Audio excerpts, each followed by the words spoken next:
MRCP လို့စာမေးပွဲတွေအတွက် AI ကိုဘယ်လိုသုံးပြီးပိုထိရောက်အောင်စာလုပ်မလဲပထမဆုံးအဆင့်စာလုပ်ရလွယ်ကူစေဖို့အချိန်ဇယားဆွဲပါ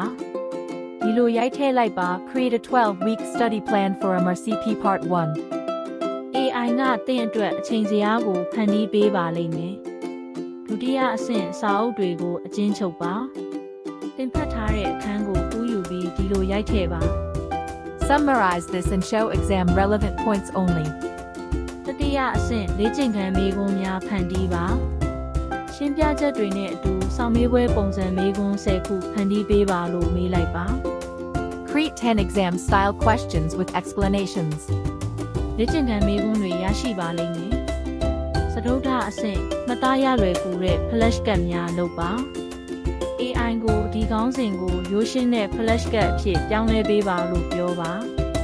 Turn this topic into 20 simple flashcards. ပင်စမအဆင့်ခက်ခဲတဲ့ခေါင်းစဉ်တွေကိုရှင်းပြခိုင်းပါ Explain this like I'm 12. Add a simple analogy. ရှုပ်ထွေးတဲ့အကြောင်းအရာတွေဟာလွယ်ကူသွားပါလိမ့်မယ် AI ဟာသင်ရဲ့24နာရီပတ်လုံးရယူအသုံးပြုနိုင်တဲ့စာလုပ်ဖော်တစ်ယောက်ပဲဖြစ်ပါတယ်ဒီနည်းပညာကိုထိရောက်စွာအသုံးချပြီးပုံမူကောင်းမွန်တဲ့စာလုပ်နည်းစနစ်ကိုကျင့်သုံးကြည့်ပါ